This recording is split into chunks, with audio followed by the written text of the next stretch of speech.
6학년 학생 여러분 안녕하세요. 이번 수학 익힘 풀이는 두 수를 비교하는 내용입니다. 수학 익힘 책 48쪽, 49쪽인데요. 두 페이지에 있는 문제를 여러분 스스로 먼저 풀어보시기 바랍니다. 이 영상은 잠깐 멈추시고요.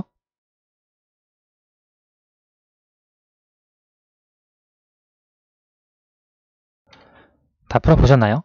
그러면 수학 익힘 48쪽부터 살펴볼게요. 1번, 한 모둠에 피자를 한 판씩 나누어 주었습니다. 한 모둠이 4명씩이고 피자 한 판은 8조각입니다. 물음에 답하세요. 모둠 원수와 피자 조각수를 비교해보세요. 우리가 비교할 것은 모둠 원수, 피자 조각수인데요. 피자 한 판이 8조각이니까요. 8조각에서 모둠 원수 4명을 빼면 4가 되죠. 이것을 글로 표현하면 피자 조각 수가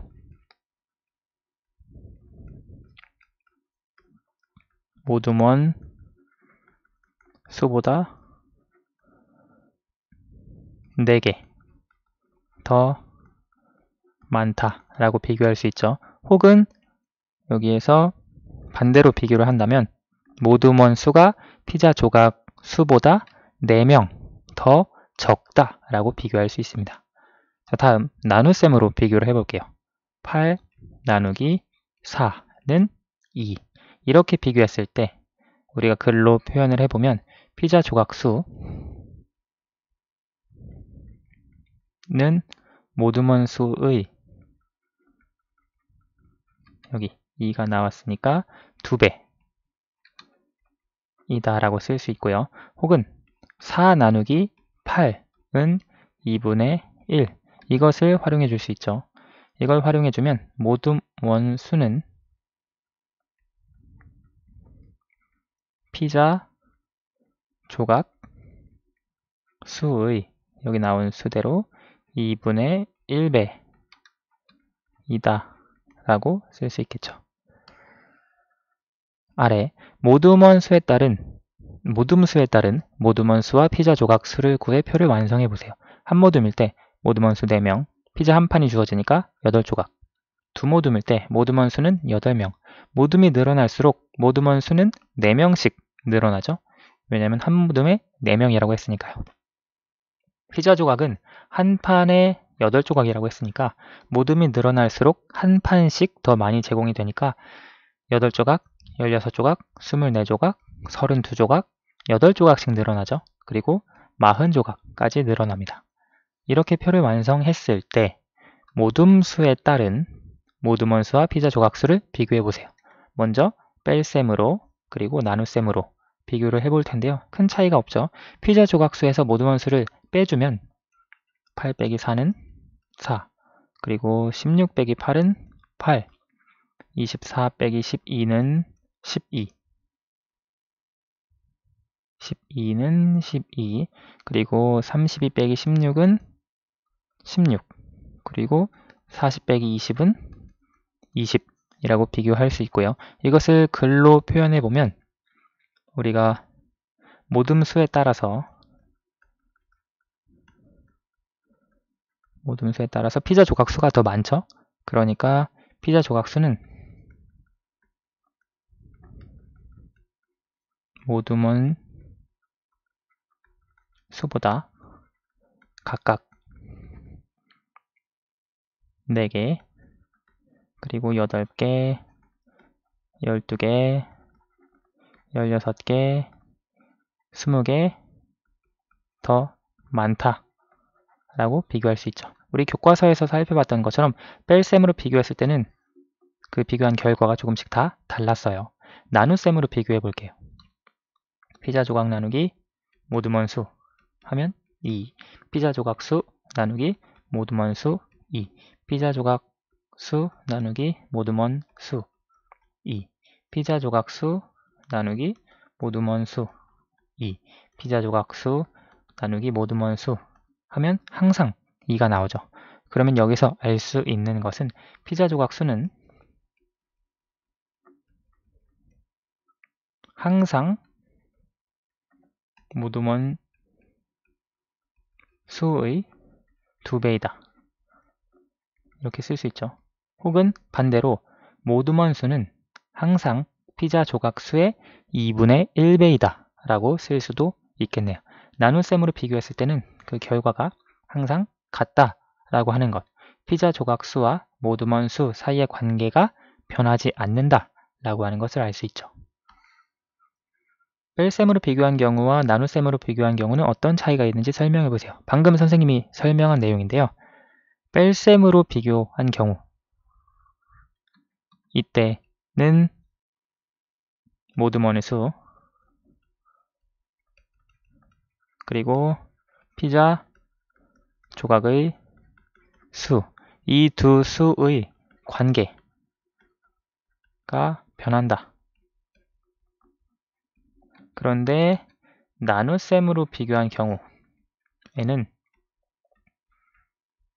모둠원의 수와 피자 조각의 수의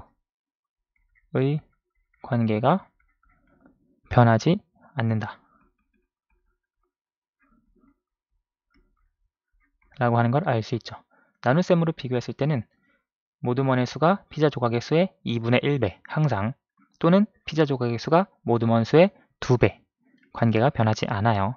이거는 모둠수에 따라서 달라졌습니다. 뺄셈으로 비교했을 때는.